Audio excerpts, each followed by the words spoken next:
Hey everybody, it's Robbie. Welcome to COMUSO's Listening Party podcast, The Best Bits, where you guessed it, all the best bits from the weekend's listening parties are chopped up and squeezed into a podcast format. Pretty cool, right? July's episode is based upon the theme Loneliness or Solitude. Now some of these songs are probably our most vulnerable and honest to date, but don't let that fool you. We had a whole lot of fun during these listening parties, and I think you will too. So sit back, buckle up, and enjoy COMUSO's Listening Party, The Best Bits. Saturday, the 29th of July, 2023. The time is 10 a.m. and numerous people in this listening party currently have hangovers. The first songwriter up is William Lloyd. So I've stuck with the Solitude, people who want to be happy on their own. There's always been hermits you hear about, so... and there have been times in my life I've said, that's fine, I like people, but I don't need them and I want to be. So I deliberately made a point of not being morose. A topic came up in the last listening party about how do you start? And I realised afterwards, how do I start? And I always start with a phrase or an idea or something that catches my attention and build from that. So I consciously did the music first, started off with the idea of a gypsy jazz. I think I've ended up with a western swing, possibly fairground attraction or something. But so that's what I've done here, is I've deliberately done what I don't normally do. And I've deliberately avoided being sad. There's a smiling man, content in his way, with a worn-out guitar and a heart full of cheer. He picks at the strings, making a melody. I really love the lyrics, incredibly poetic. Great storytelling as usual. I love the little tail that you left on the reverb of the vocals as well. Just ever so slight in there, just kind of gave it more of a polished, sort of crisp feel to it. I think these songs are brilliant. They sound like they should be out of movies. You know, I could hear them on the soundtrack. I think that came up last month as well, yeah.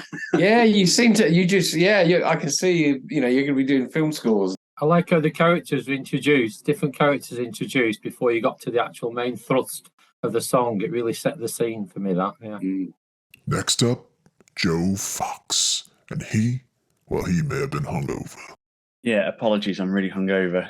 I wish I was.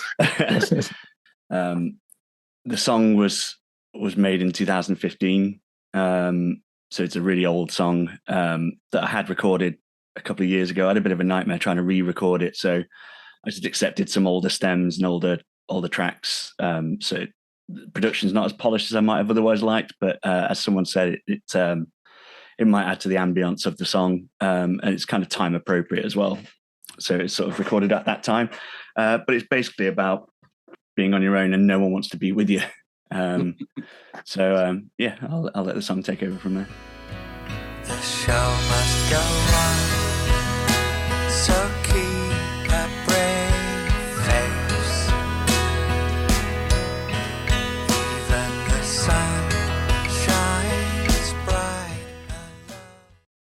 Yeah, very good, very good. I'm getting very nervous now. My little basic song. Oh no! But yeah, that's quality. The especially the build-up bit, which is like kind of a bit of a sort of goosebump territory. I loved the lift in the final third of the song, which you then dropped back down. That was kind of Damien Rice style, and I like that. Overall, a very emotional and very, very, very good song. Yeah, I was going to say, great melody, great melodies, and just brilliant lyrics. There's something that we all relate to. There's something there. We've all had ups and downs, and you've just, like you just said, you've captured that and wrapped it all up in quite an amazing song, really. And now it's time to pop somebody's song submission virginity. Glenn Feeney with his debut song. Yeah, hi everybody. This is my first song.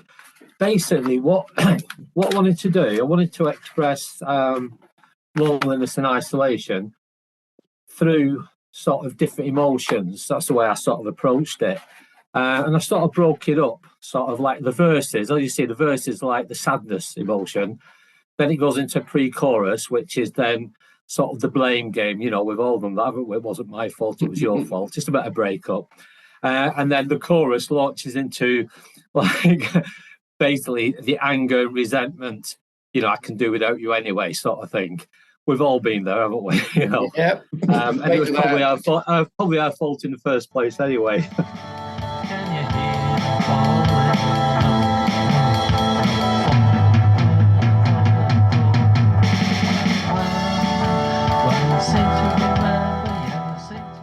All credit for playing live drums, because most of us would use a program. So yeah, it's great to have a drummer on board and see your perception. You know, how you working. It's good. I was thinking that those lyrics, I was thinking there could have been a shout in there every so often, like an Elvis Costello would pause and then shout the message, because the lyrics were really strong. Just looking over the lyrics right now, I think there's a couple opportunities where there could be like some group shouts with the haze. I think it could be really thickened out, maybe with a couple of vocals. I noticed that with the second verse, because Glenn, you said about it being that sort of that anger and that sort of, but the tone of the delivery could have been, shouting could have been a little bit more aggressive. Would have worked, yeah. I think that's more my lack of vocal skills than anything else. I mean, I'm actually like a real proper singer to sing it, you know, with emotion. I sort of do that in my bedroom, and I'm a little bit hesitant when I'm doing it. But yeah, I agree with everything you said there, and I would like a stronger vocal on there. Some shouty bits in there somewhere, but just make sure your neighbours are friendly. I've had some terrible cases during COVID. During the first lockdown, I was trying to record a sort of punk song that went into this huge shouty section, and my wife was upstairs working. I was furloughed, so I just had all this time to write music. And she just come running downstairs. She's like, "I'm in a meeting," and they all like someone's killing someone. And our neighbour come round the following day. I was like, "Is everything okay between you two?" But no, I think there's definitely some opportunity there, Glenn. What I would say is, don't write off your voice entirely. There's no judgment here. You know, why not try something? If you think that it needs a shout, don't need to go get a vocalist to do it. Just try it yourself. Why not? Band never even used to give me a mic. That's how bad I was. Next up is Paul Vasey. I'm a very, very busy guy at work all the time. I have a really full life. I have a lovely partner, absolutely wonderful, really enhances my life. But I often return to think about the people that I left behind in my hometown, which is 300 miles away, and I've lived away from that location for 4 years now. And I especially think about the band members who were my best friends for the majority of my adult life. And bands, as I'm sure we all know, can be difficult to manage in terms of relationships. It's imperative to get the right people involved, and when we don't, friendships can be ruined. And I personally miss the guys and friends from the band. I think I'm a bit too long in the tooth to play in bands now. I'm 56 years of age. But this song just encapsulates all of those feelings about that. But within a band, you certainly go to love people, and you've got to balance that out, because love is like a drug, isn't it? We all need that acceptance from people. It's the strangest drug. It's a dangerous fix at times if you take it a little bit too far. And it can kind of reap havoc with your own emotions if you're too invested in something. So without saying anything else, this is Lonely Avenue. Love is the strangest drug, a dangerous fix. It can hold you within its... I can certainly relate to what you're talking about there, about being in bands, you know, best friends before you go in. Are you going to be best friends coming out the other side? I recall all of the laughs, but I also I really know that personally where I'm at in life is I don't want to be in another band. You are my hero, Paul. That was just marvellous. So I'm going to watch that and listen again and steal from it, and you will see some of that appear in my Brilliant, thank you. Yeah, the vocals, the phrasing, and like Will said, you know, the variation in that. And it reminds me of a band I really love called used to be British Sea Power. And it just has a lot of very quite emotional in there, and just different phrasing. It really sort of hit a vibe with me. Really cool. Thank you very much. Another first-time song submission by Pete, Yogi, Youngman. Enjoy. I've got to fess up straight away, and you might cast me out now. This wasn't written in the last month. How do I kick him out? How do I kick him out? We had a 20-year-old song a couple of months ago, didn't we? Well, to be fair, these lyrics were written in the early 90s. Just like I used to in a band back in the day. I had sort of those lyrics sort of, lying around, and I picked them up again about sort of 5 years ago or so. And when I actually had some capability of recording them onto computers, and added a bit of music, very basic music, we should say, to them. It's a very short song. It's lyrically minimal. I've always struggled with the lyrics, but hey, it's got the word lonely in it as well, so it fits the brief nicely. Nice. I'm actually a bass player, but there's no bass on this at all, which I know doesn't really make any sense. I'm not playing to my strengths. So it's got a few basic chords, and then I sort of worked out I wanted to get a little bit of piano on, so I actually sort of looked up the guitar chords I was playing, sort of, and I tried to, see what they'd be on the piano. I'm not even sure it's the correct piano versions of those chords, but they fit, and hey, go for it. It's called New Year. It was written, and like I say, when I was young, and it's almost like that sort of time of year, like when the weather's crap and it's you're a bit sort of fed up after in a new year, and it was a bit of it was missing a girlfriend at the time sort of thing, and don't want to get to see her, so it was like it's all linked to that really, but old memories if you like.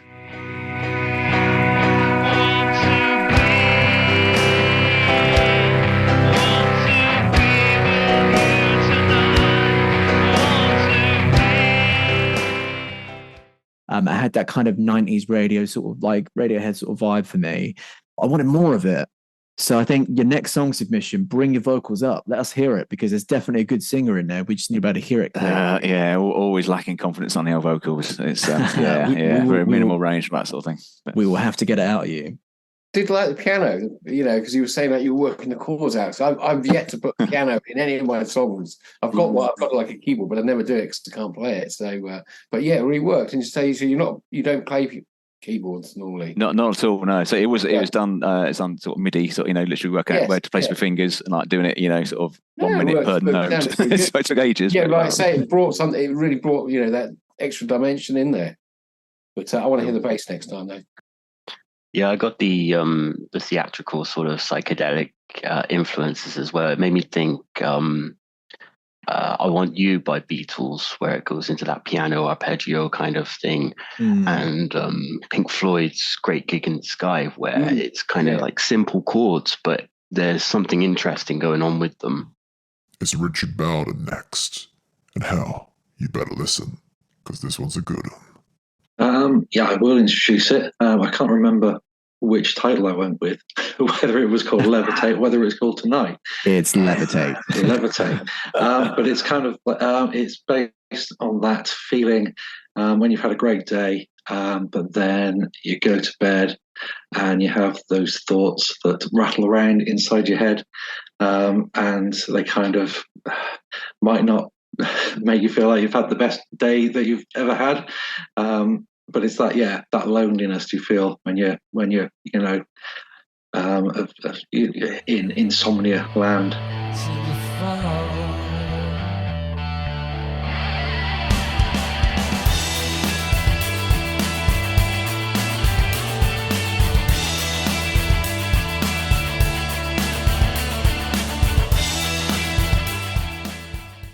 I'd honestly say that's probably my favorite song submission that you've done.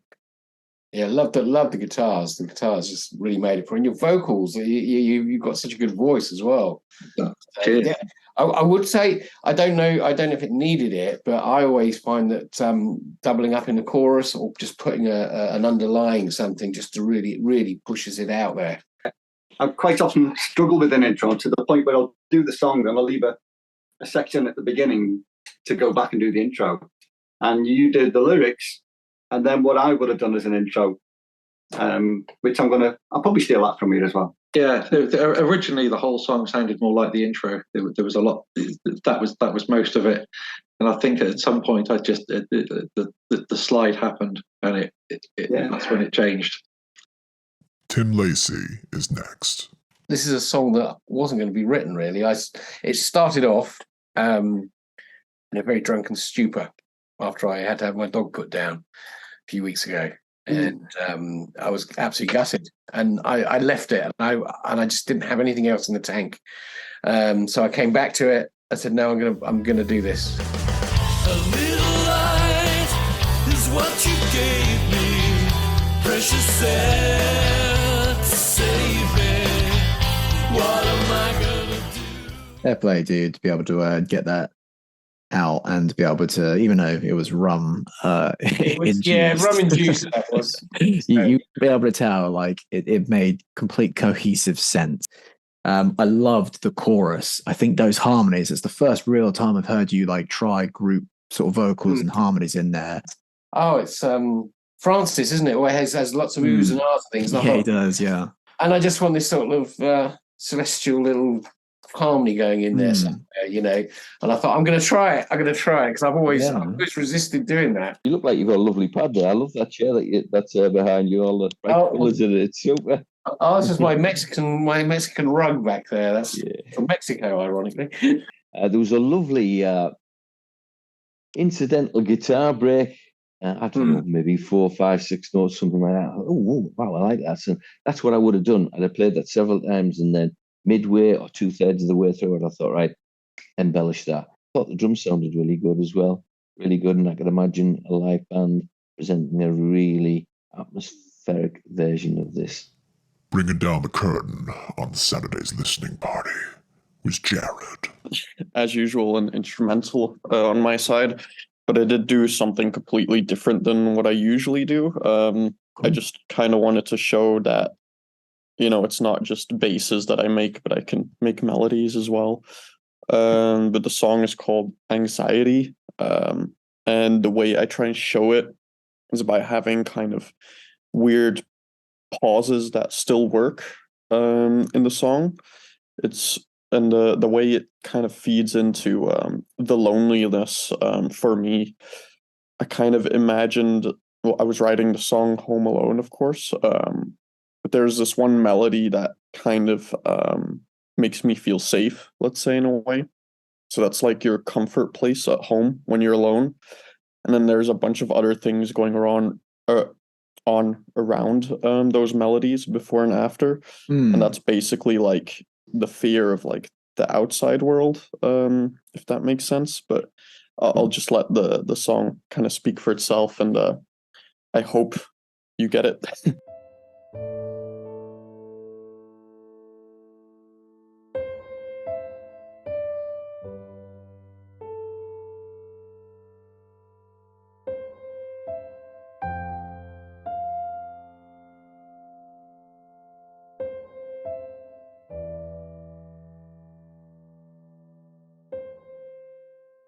To be able to write a piece like that, you would honestly probably be able to write a score. It felt like a movie score. It felt like a beautiful piece of music, and I would want to do too much. I'd start to add in other instruments, and I think to be able to be disciplined, to be able to write a sort of 5-6 minute piece that is just purely piano with different elements, I think is a craftsmanship that very few can do, and I think you can certainly do. So if that's a new sound that you're going for, or to stretch a new muscle that you've never stretched before, I think it's certainly paid off. And I would consider maybe going down the movie score route, because it certainly sounded really cool. Oh, thank you so much. Yeah, it's really what I want to do, like movie scoring and also DJing. So it's like a weird mix of both. Yeah, I really like the pauses in the first part. There's a lot of hesitation and pause. It gave the real emotion, and then there was some intensity, you know, and then it just all went to the calm, as if like, you know, it's the release. There's a lot of emotion in that. It was really well played, and to say that you don't play piano, no, it's the first time. Wow. So.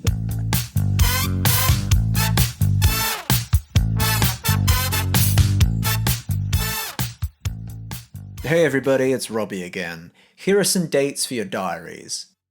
The 10th of September, we're hosting our first Storytellers Evening, where 2 artists perform an intimate show via Zoom to our COMUSO members. So be sure to keep an eye on the Writers' Lounge for more details soon. Next month's listening parties will be on Tuesday the 29th and Wednesday the 30th of August, after the bank holiday. Anyways, I hate adverts, So why the hell am I being one? Let's get back to it.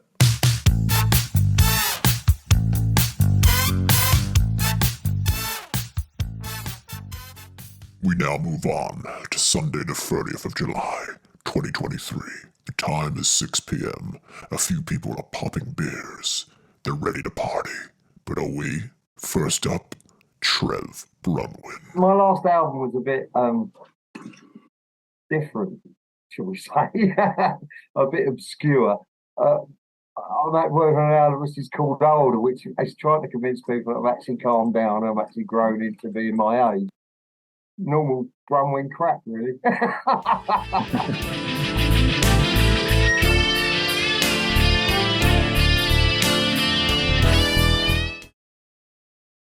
I really enjoyed your relaxed vocal style on the verses.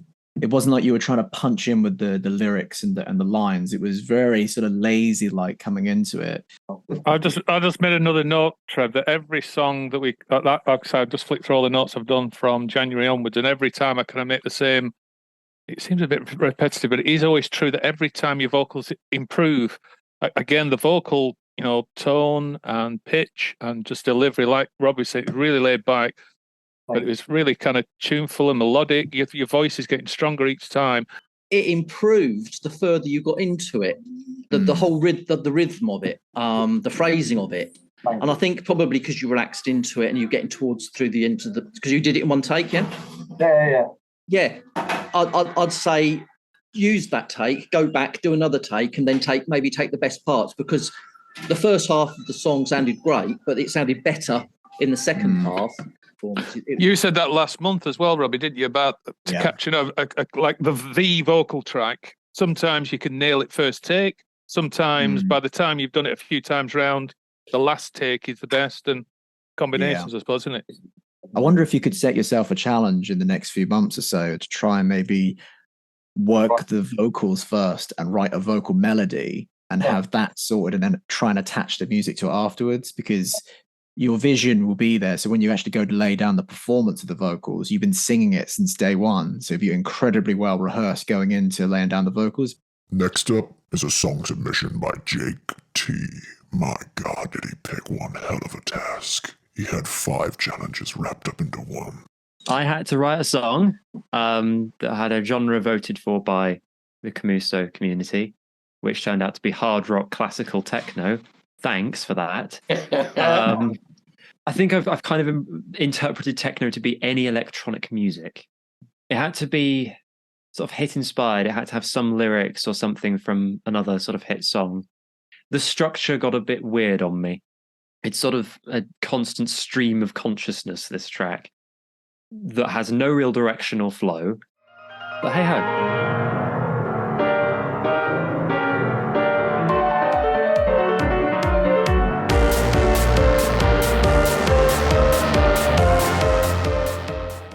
Did anybody guess the classic song lyric? Did anybody get that? There were a few. I heard Lulu's Boom Bagga Bang, isn't it? Eurovision entry. Yeah, that was it. There you go. I heard 2 Nirvana songs. I didn't know the song, but I guess it was something to do with the boom banging bit. But for me, it was the Simps line that came in, and it followed exactly what the keys were playing. I thought that was a really, really clever move, because you've like continued a really good hook, and your ears just become comfortable with it. And now you're allowing this new techno kind of sound to come in and absorb on the left-hand side or the right. I couldn't work out either way. So I thought that was a really clever move. I thought the singing was awesome. I thought the singing there was like a bit where you did sort of vocal harmonies as well. Yeah. So that was like amazing. And then at the very beginning, though, that was, you wrote all our comments, and how did you do that? I like that. I was about to say that was all our comments. That was like, in great the touch, face, Henry. That guys. wasn't it? Those of you who mocked me in the comments. I'm thinking I wrote that, and I remember something that Henry put in. I'm thinking that is a cool way of. There was a part just before the vocals came in where the classical went to the techno, but it was very, very reminiscent of like Bring Me the Horizon, the way that they've used samples with rock guitar in the background, and you had classical music in the background. And it had the same effect. I just sat up and went, oh yeah, and the Pet Shop Boys bit straight after that as well. I went, oh yeah. So yeah, we're all on the same wavelength, I think. I don't know, guys. Do you think there was enough metal in there? I think it fails on a technicality. It definitely needed a John Sykes guitar solo, and I think it needs. I don't know if it's going to meet all the challenges. I'm scared that if we say anything, he's going to put all of our voices into a song. I think an AI is going to come and get us. Yeah. Jake's a terrific musician. The main piano that runs all the way through is actually from one of the Pokemon games. Okay, so that's why you got Pokemon in the thing. Okay, that makes sense. That's why I didn't recognise it. Too old. You know what? I didn't want to say. I was like, I just thought you really liked Pokemon. I was like, fair enough, man. Like, if you want to put it in artwork, right? Everyone's got a vibe. I was expecting like a sort of a Japanese kind of synth, kind of, yeah. All right, so for your next challenge, can you write all of our songs for us? And can that be on my desk by Monday? Is that okay? Do it backwards and then different genre at all. Record it underwater. I like it. I like it. Next up is the 17th song submission by Nigel Davis. That's 17 songs in a row. Hell of a job followed Jake though. Thanks, Robbie. Sorry, dude. Sadly, it's not an 8-minute masterpiece. It's something I threw together when COVID happened. My partner, she was in Brazil at that time, and I'd gone for a job, and I'd not gotten this job, and I felt really frustrated, really kind of not felt like I was getting where I wanted to be personally or professionally. And all of a sudden, panic attacks struck me. So first time I'd ever had a panic attack, first time I'd ever had to deal with this, but I ended up taking a little bit of time off work, speaking to professionals, finding out a little bit more information about that. And it hit me hard. During this time off work, I had a lot of energy, and I created this song.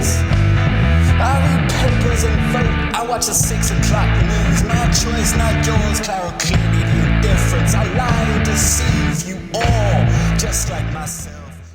I think it's another one rather like Trev's a couple of months back, where was it about a fire in the house or something like that? Just like Trev's, and in the politer sense, it was really uncomfortable to listen to. I felt it was like a strong Buzzcocks or a Clash bite to it. So once I got over the initial investment in, okay, I actually know a little bit about what this song's about, you can then relax to obviously enjoy the vocal and the musicality in that piece. So yeah, it's really powerful. It kind of very moving and very difficult to listen to in the politer sense for all the right reasons, if that makes sense. I just really picked up on the not just the anger but an aggression, but the pain behind what was causing the anger. The sound of the guitar chords and the thing, that was very thick, very close, and it gave almost like a claustrophobic feel, or it was actually like inside your own head. It was like you say, disturbing, but in a good way. But it was like it was like in there, and you were in there with you, sort of thing. For the lyrics again were really strong. Obviously, I think Francis hit the nail on the head when you know the background of like how sort of painful things were for you at that time. It's quite difficult to listen to, but I have to admit the way that you were singing like Need to Get Better at the end and really sort of going quite growly with that. It had kind of like a Nirvana-esque kind of vibe to it. And I mean, we all love Nirvana because you could hear the pain in his vocals because it was real. They're my favorite musicians, the ones that are generally in pain because they're not bullshitting. So yeah, I could definitely listen to that again and again because you can hear that it's real. And I think hats off to you to be able to write an autobiographical song that hopefully helped in some ways. The next songwriter is Paul Farrell. Of the 19 songs I've done, this is probably about the second one that I stuck to sort of me rather than some contrived scenario. So I actually wrote the lyrics first, which I think is a first for me. And then I took a really simple musical idea My sister, who's in more or less the same situation as me, she thinks it's the best one I've done, and she could really relate to it, which tells me I've sort of got something across anyway. Well, I couldn't really think of a title, so I just called it Huggies. My former life is gone. The simple life's for me. All I want is company.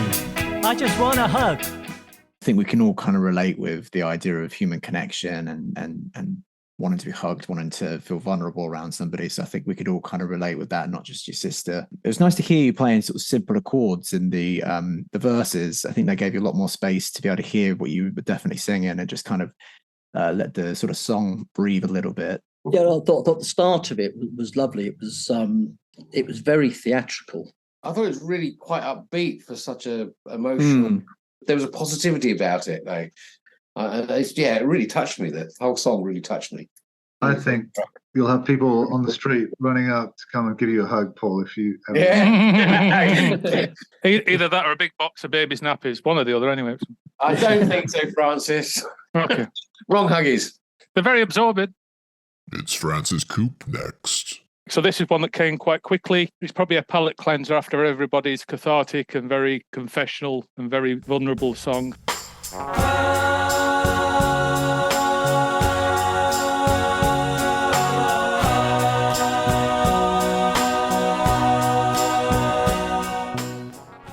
Probably my favorite song submission that you've done so far. Oh, bless you for that. Yeah, I think the vocal melodies were great. Of course, you do wonderful harmonies, those sort of dual vocals going on. I felt like you could have dropped all the instrumentation out and just had your vocals, and I think that would have packed one fucking hell of a punch because the vocals were really strong for that outro, dude. I was tempted to do it, but I'd already done one. I'd already done it once with the one in January, so I felt it might have been formulaic. You know, you really captured the emotion of it, and like, you know, the sort of lonesome blues, if you like, the lonesome feeling. And yeah, really, really well constructed and sort of presented, you know. I agree with Robbie. I think that's your best one so far. Completing his 16th song in a row, Henry Collins submitted this rock anthem. The subject matter of the theme was quite sort of, you know, reflective and deep and somber. And I tried to not go too, you know, what's the word, self-absorbed, I guess. But yeah, it's kind of, I guess it's a sad song about being alone and kind of, songs called Late Night Alone, and just sort of being alone and letting your thoughts kind of take you back to, say, an unpleasant time or a difficult time, and what sort of effect that has on you, even though it might be the sort of the distant past, that, you know, you still relive it every time you think of it. And then that moment where you kind of snap out of it, you sort of give yourself a slap in the face and you say, no, back to the present, and think about, you know, positive, what can I do to, kind of similar to what Nigel was trying to convey, I think. Just that, you know, come on, we can do better. Pick yourself up, dust yourself off, that kind of thing.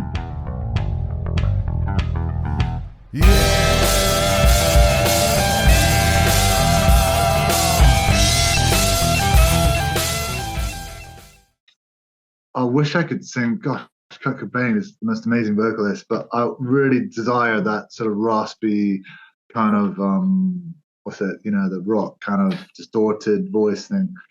I actually have a pretty good suggestion for it. I think maybe you would benefit from.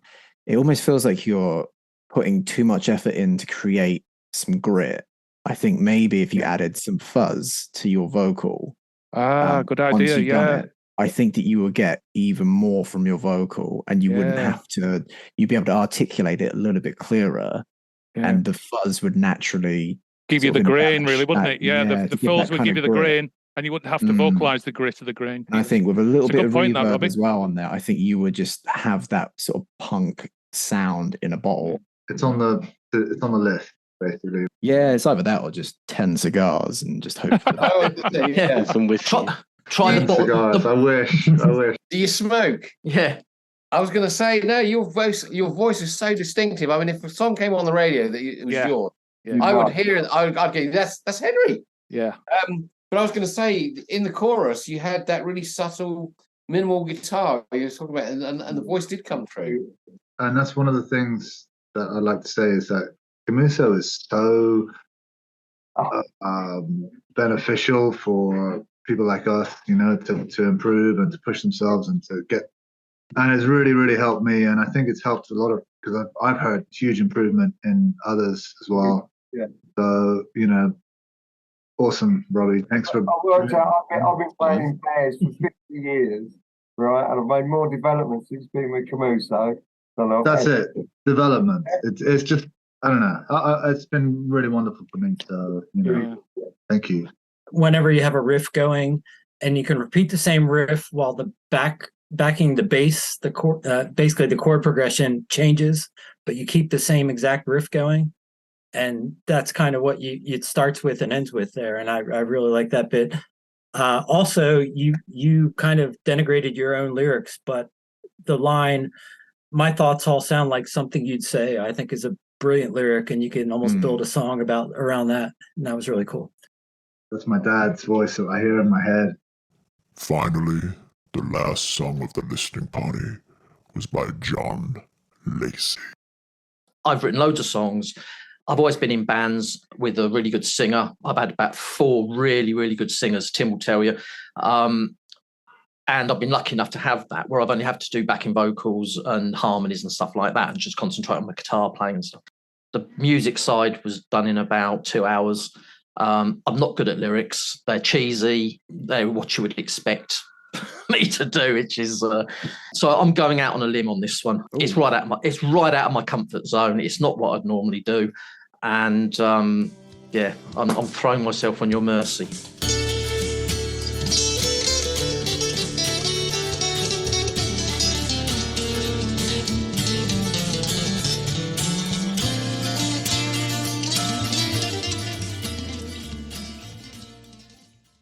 It was a one take, and so was the bass. I'm detecting a bit of competitiveness between brothers. No competition.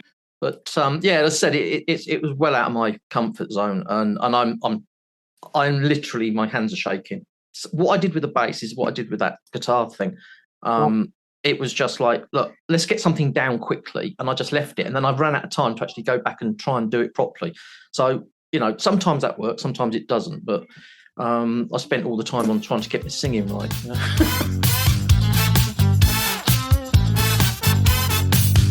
And there it is, the first Best Bits episode. I hope you all enjoyed it as much as I did. Make sure you head over to the COMUSO Player to hear every song submission in full. And remember, there's about another 10 songs or so that you haven't heard from today's podcast, so be sure to check those out as well. Anyways, everybody, that's it from me. Take care, and I'll see you soon.